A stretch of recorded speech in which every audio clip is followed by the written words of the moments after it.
Last time, I built a new storage warehouse to help solve my inventory management issues, and in this episode, I'm hoping to solve an issue that came up a lot in my last episode, and that is iron. As much as my mine machine helps in getting more iron, I need a much more sustainable source so I don't have to go to the mines every 20 seconds. So to do that, we're going to make ourselves an iron farm using Create. To do that, we're going to first need a Cobblestone Generator, and I'm thinking of placing it underground here where there's a bit of a dip in the land. And then have a mineshaft elevator of sorts coming out of the ground to kind of deliver it to a separate building over here where the actual iron processing happens. Now, in bad news though, we lost our trader llama stockkeeper. I didn't realize they actually despawned without a name tag, so I'm going to have to replace them with the next best thing. A cow. If anyone has a name for this cow here, feel free to leave one in the comments. Oh, and I suppose for the frog as well, if anybody has any ideas. Now, I think the main items we're going to need for our Cobblestone Gen are a bunch of mechanical drills, some chutes, a big old item vault, a bunch of water wheels, and a bunch of chain drives to connect it all up. Oh, we can't forget our rotational speed controller as well to make sure those drills are going as fast as possible. Okay, let's dig an area out underneath here for our Cobblestone Generator.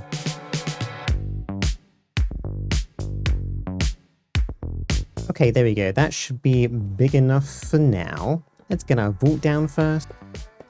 And then place our chutes down on each side where the actual cobblestone is going to be generated.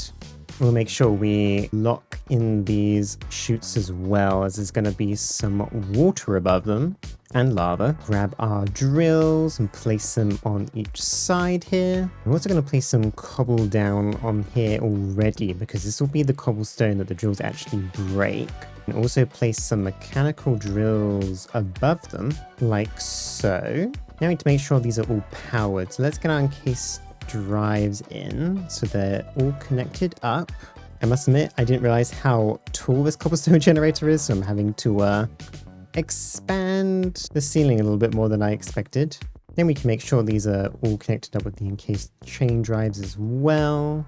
Place them behind these ones too. These out by one extra one. Make sure these also connect up.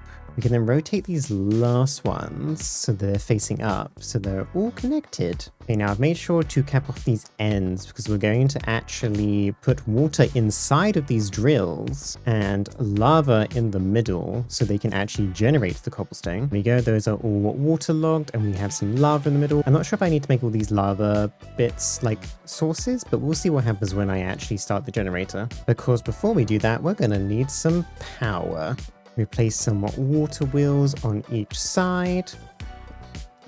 Let's make sure these are all powered up as well. And there we go, all our water wheels now have some water on them, and then we need to connect them up using some gearboxes to count as one power source. And back here, I think we can use our rotational speed controller to connect these up like so. So of course that is moving very slowly at the moment, but it is creating the cobblestone that we need. So if we go back here, increase this to 64, and there we go, we got ourselves a Cobblestone Generator, and it's generating relatively quickly. Now the next thing I'm going to want to do is try and actually get this cobblestone out of the item vault and above ground into our next building, which is obviously not there yet. I think the easiest way to do that is probably just have a belt coming out here and having some chutes going all the way up and a fan at the bottom. I am, however, going to backtrack a little bit, because although we do have these washers, cookers, and smelters over here, I can only do one stack at a time with this current setup. So in the new storage building with all this spare space in the back, I was thinking of actually doing a proper full-on smelter that I can just smelt as many things as I want as possible. I might even be able to automate it with this new storage system that I have here. So let's build our lanes out for each type. Some copycat panels down to make sure these things don't leave their positions.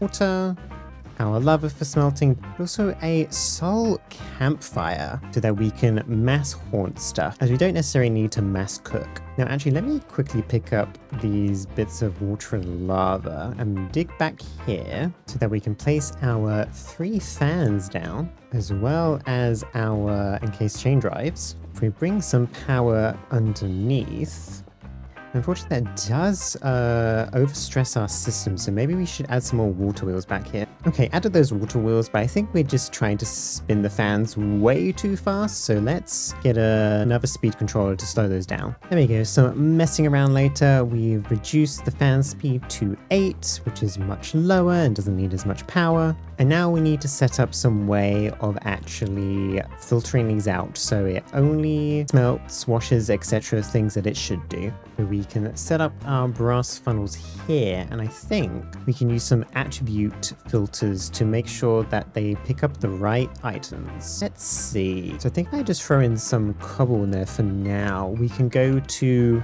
can be smelted, add it as a deny list. And then I think we can also do it for haunted. And if I throw in gravel in there as well, I can do can be washed also into this. So now this deny list is can be smelted, can be haunted, can be washed. I think that should work. Only issue might be for stone, for example, because let's throw in some cobblestone. As you can see, that is now turned into stone, but I think stone can also effectively be smelted up into a higher one. So yeah, the stone is not currently going in at the moment. I'm curious to see what will happen. Okay, yeah, so it will turn into smooth stone, so I have to figure out a way around that. So I think if I grab this attribute filter, put it inside of a list filter, along with our stone, I think that should hopefully override that. So let's put that in and give it a test. Throw our cobblestone in.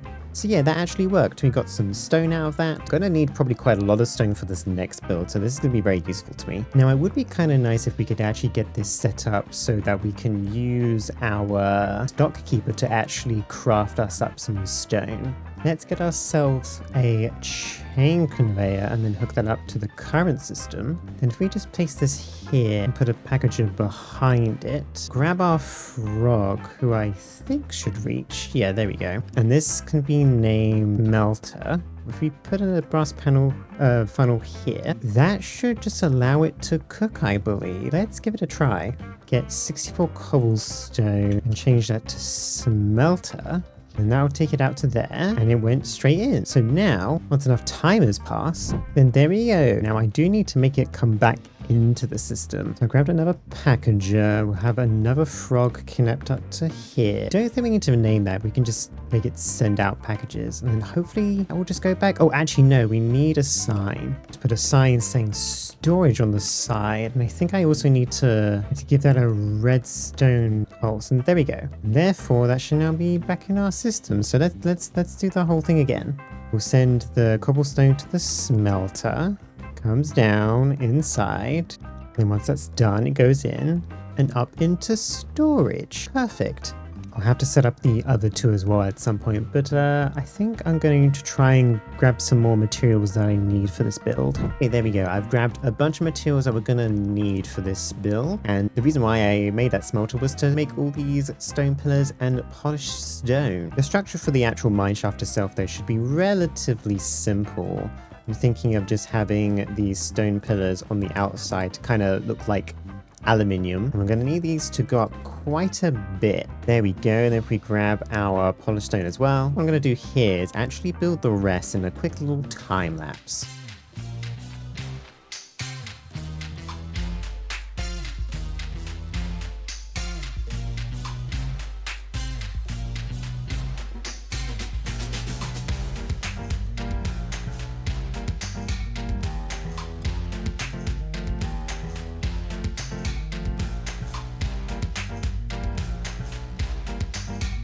There we go. I've added some pipes and some of the metal girders around. I do want to add some more details just to make it look a bit more interesting at some point, but this will do for now. But yeah, so the fan will push the items up here, and then I'm going to have some belts coming out of this tower all the way into a building over here. I'm going to have to decide where the base of the building is going to be. We grab our metal girders, we can kind of figure out how far along I want this to be.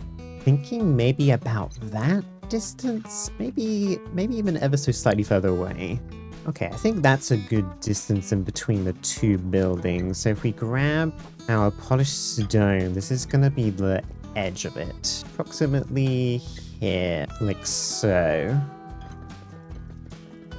Yeah, that's the general gist of it. So like I said, we're going to have some belts coming out of here all the way along to the building over here. But let's clear some land so we can actually set up this building on a relatively flat surface.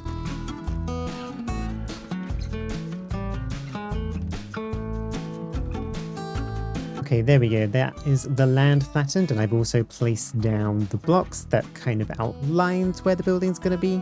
But okay, let's figure out what we want for the facade.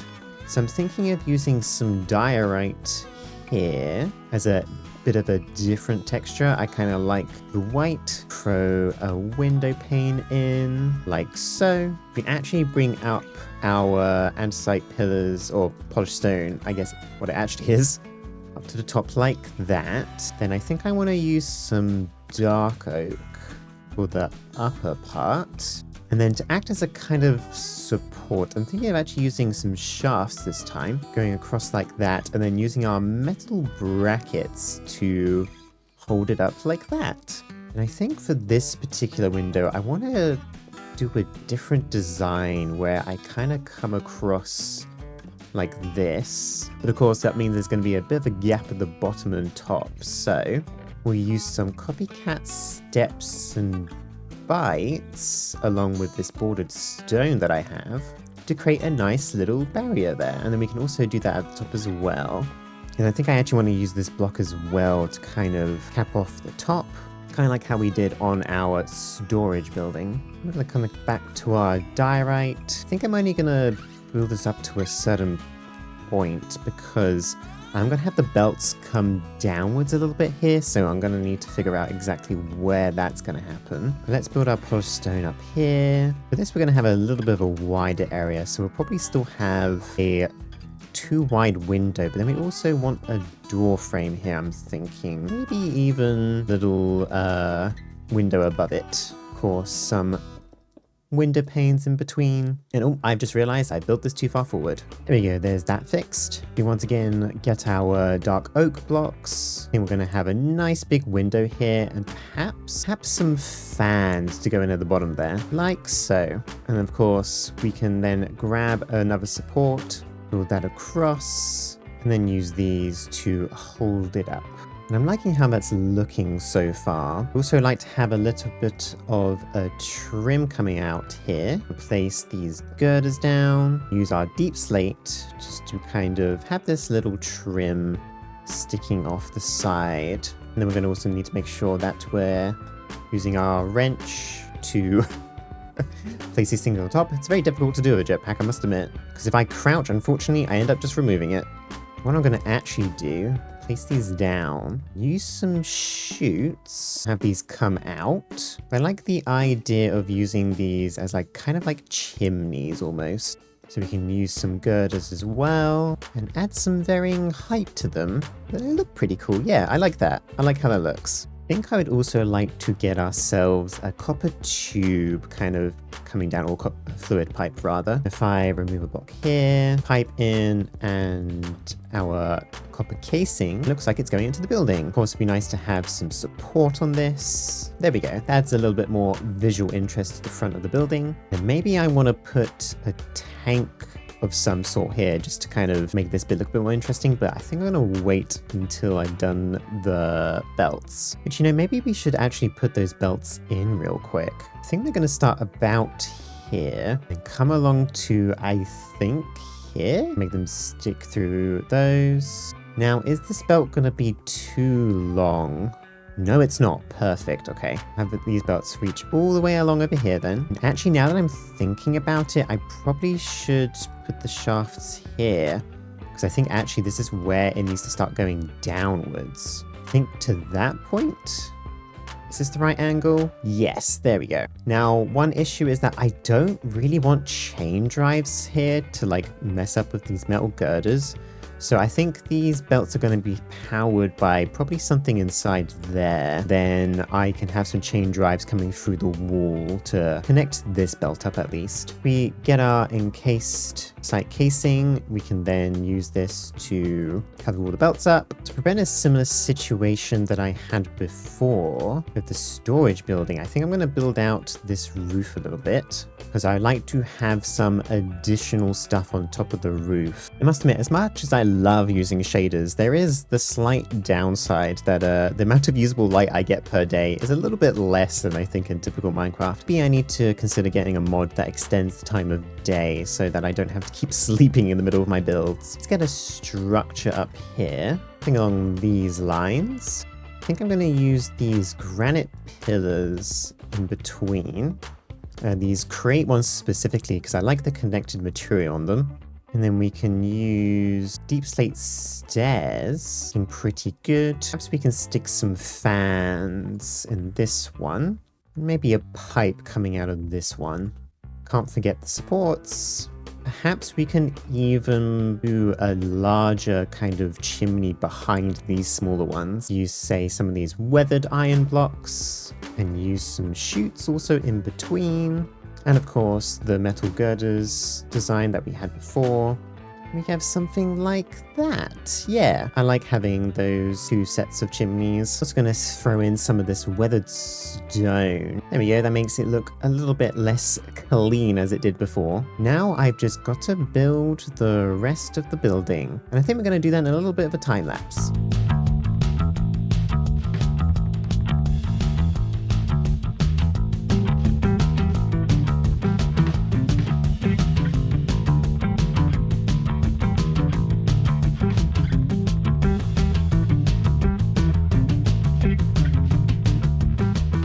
And there we go, there's our perimeter walls done. We've got in all our windows, some fans, some of the windowsill kind of things. Now, I haven't done the roof yet because I think I want to actually get in the iron farm first, just so it's not too dark in here.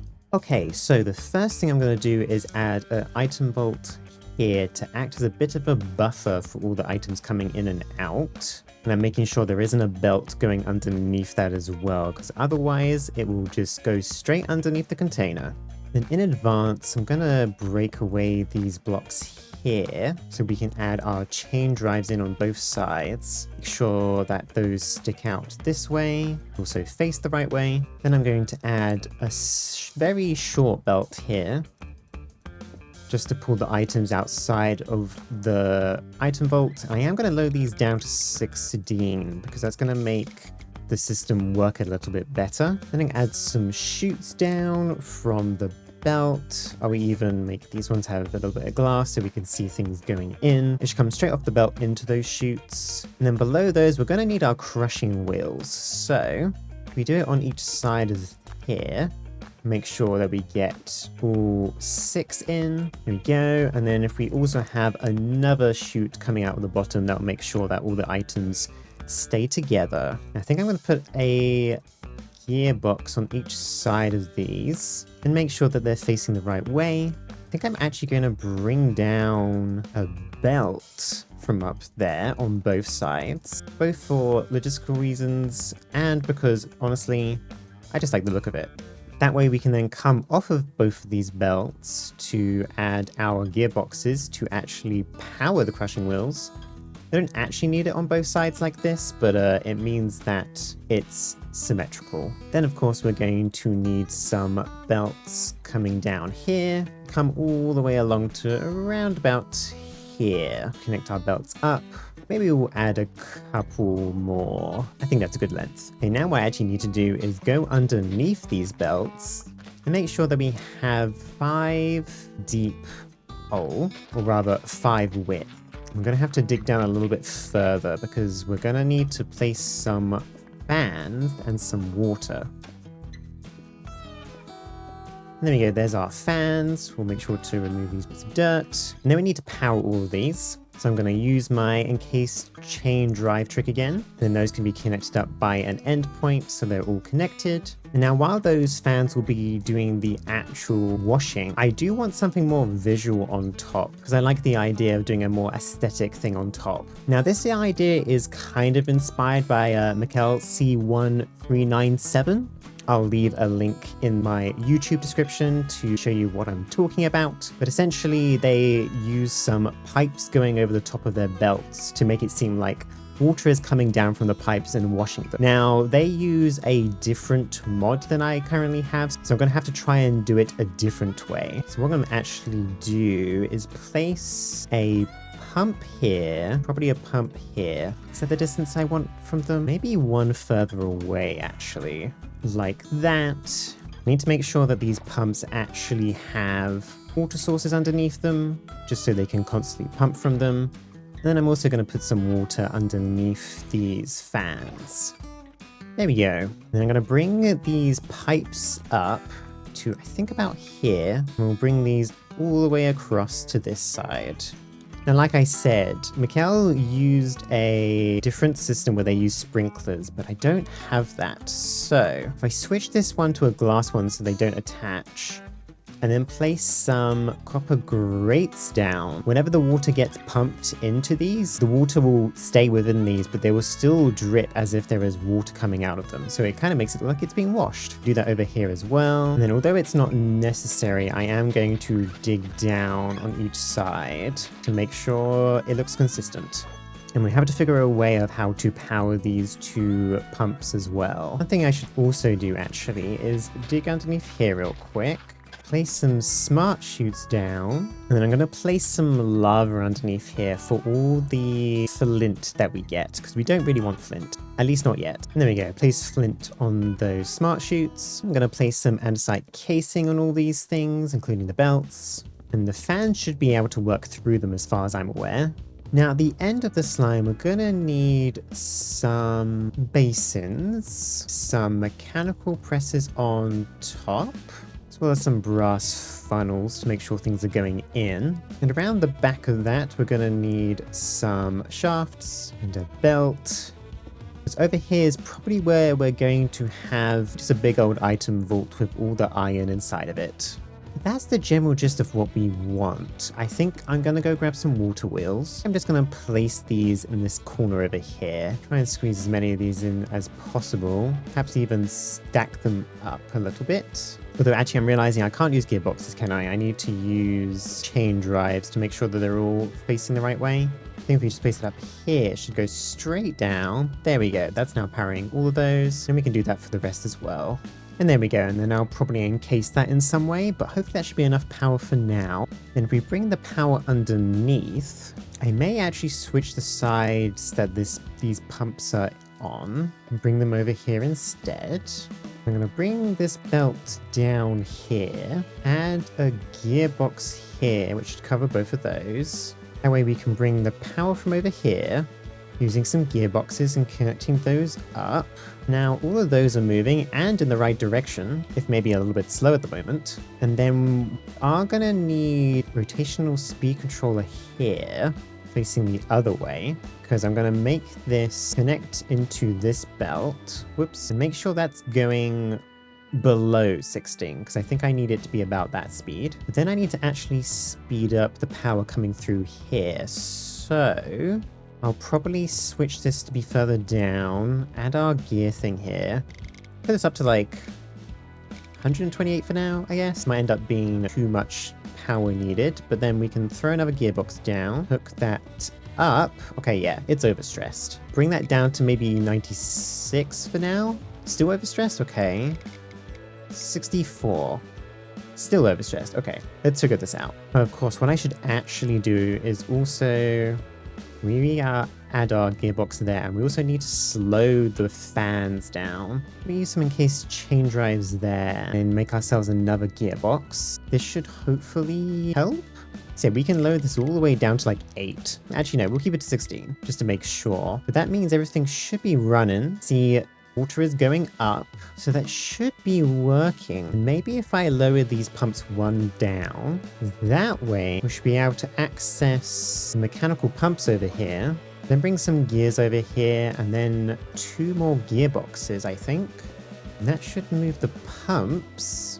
And there we go. You can see that the water's falling through, and to make sure that these pipes don't overflow, they're now going to these copper grates. Now let me go and grab some lava real quick, and then I can just place that down here so that all the flint will get burnt. I need to make sure that these mechanical presses are also attached, but also this belt as well. There we go, that should all be mostly hooked up. I just got to fix this belt going the wrong way. There we go. And these mechanical presses might be a little bit slow actually now that I think about it, because I'm realizing I'm pulling off this belt, but we'll give it a test anyway. Throw some cobblestone over here, and that got nicely split. Hopefully, by the time it reaches this 5th fan, it should clean. There you go. The flint goes underneath, and then we just have our iron nuggets, which will then go into here. Hopefully the speed of the mechanical presses won't matter too much. The other thing I've got to do is connect these belts up and have the fan pushing all the cobblestone from the Cobblestone Generator up here to truly try it out. Oh, I'm trapped. Okay, to get these belts going, we're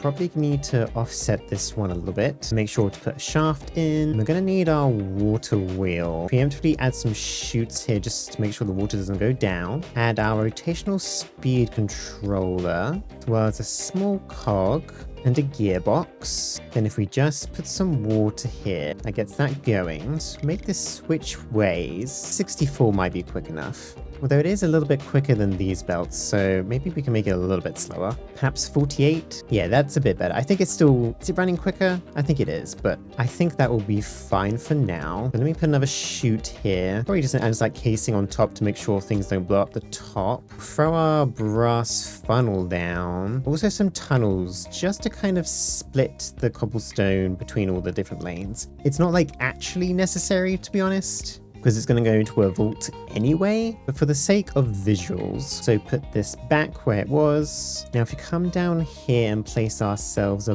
belt over to here, then we can hijack the power from our shaft here. That connects our belt up, and then we need our fan facing straight up, and a way to power that fan, and that's connected up. And then we definitely need to speed this up a little bit, so perhaps something along these lines. Make sure that's going the right way and like up to like 96. Okay, luckily that's not taking too much power. Hopefully that's enough force. So let me turn this off briefly, and let me actually do chutes coming all the way down from the top here. We can add some little windows in, put a brass funnel in. That should hopefully do what we want. So hook that back up. And actually, let's make sure that we actually have a vault in here to start holding all our iron. Although I don't exactly have enough iron vaults right now, but this will have to do. Then if we place this down, cobble is starting to come out. Although for some reason, oh, it's facing the wrong way. So we'll just double gearbox that up, and now they're starting to go up. Come out the top here, hopefully soon. Yep, there we go. We're gonna start seeing some cobblestone coming out, going into there, entering the crushing wheels, getting washed, getting split up, so it's just the iron going in here, getting smushed into an iron bar, and very slowly into our item vault. There we go, there's our first iron ingot from this new machine. But overall, I'm pretty happy with that. I might need to increase the speed of these crushing wheels, as I think they might be a little bit slow at the moment. But perhaps I can add some more power underground just so we have enough power coming through the system for it. But I think now I would like to actually get a roof on this building and start decorating the inside. Here we go. I've got the roof in, made sure to add some interesting details. And also the inside, just added a pile of gravel here, some random crates around. Got our item vault a little bit bigger, and a place to also grab said iron. We've got some more gravel, some barrels, some cardboard, and yeah, I'm liking how this place is looking now. Haven't done any landscaping on the outside. Need to bring the path up from down there all the way out to up here, but I am running low on time this week, so I think that might have to be something I do next time. Yeah, that's all we have time for this week. I really appreciate the support I've been given this past month or so. I've had lots of lovely comments which genuinely help me keep making these videos, so thank you. If you like this video though, don't forget to like and subscribe, and if you want to see more of the series, check out the playlist in the description, and as always, I hope to see you next time. Bye for now.